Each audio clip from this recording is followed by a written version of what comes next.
New York Islanders versus Toronto Maple Leafs. Wednesday night in Toronto sets the stage for a compelling interconference clash as the New York Islanders, 38, 24-5, 81 points, roll into Scotiabank Arena to face the Toronto Maple Leafs, 29-27-12, 70 points. The Islanders sit third in the Metropolitan Division and are fighting to solidify their playoff footing, while Toronto, seventh in the Atlantic, is chasing traction in a crowded standings race. The first meeting this season was a thriller, a 4-3 Islanders overtime win, and the stakes are higher now. New York arrives with a stronger defensive profile and more stability in the standings, while Toronto leans on explosive scoring to keep pace. Momentum versus urgency. That's the tension heading into puck drop. The numbers tell a fascinating story.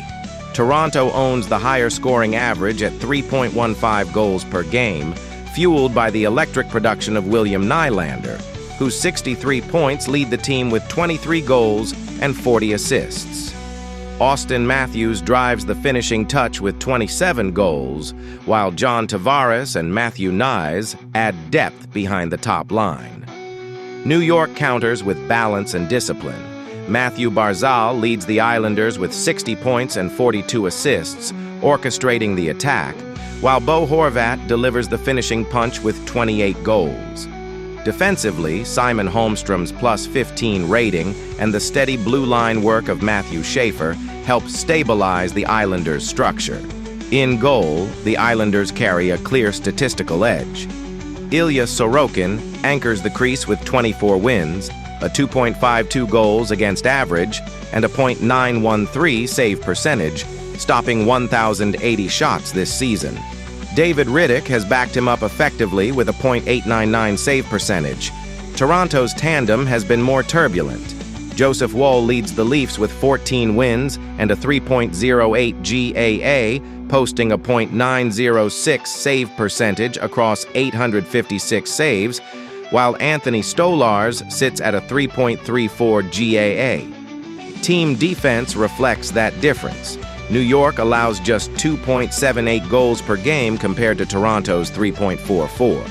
Special teams slightly favor the Leafs, whose power play operates at 19.8% and penalty kill at 83.5%, compared to the Islanders' 15.9% power play and 81.8% penalty kill. Recent form adds another layer of intrigue. The Islanders are grinding through tight contests. Over time, wins against St. Louis and San Jose, a 3-2 victory over Calgary, and narrow defeats sprinkled in between. They're surviving close games with structure and timely scoring. Toronto's last 5 have been a roller coaster, a 6-4 offensive surge against Anaheim, and a 4-2 win over Minnesota balanced by losses to Montreal and Tampa Bay. The Leafs can erupt offensively, but consistency remains elusive. The goaltending duel could decide everything. Sorokin plays the role of the poised technician, calm angles, efficient movement, and elite rebound control. Woll is more reactionary, relying on athletic reflexes and quick glove work. If Toronto pushes pace and volume shooting, Woll must match Sorokin save for save. But if New York slows the tempo and forces structured play, the Islanders' netminder becomes the steady advantage. Tactically, the matchup tilts on discipline. Toronto's offense thrives when the game opens up. Quick zone entries, aggressive shooting, and power play opportunities for Matthews and Nylander. New York prefers controlled transitions, layered defense, and opportunistic scoring from Horvat and Barzal. If the Islanders win board battles and neutral zone possession, they can frustrate Toronto's rhythm. If the Leafs dictate speed, the game could swing toward a track meet. After analyzing both teams, my first pick for this match is New York Islanders winner. New York's defensive discipline and Sorokin's steady presence give them the edge in another tight contest.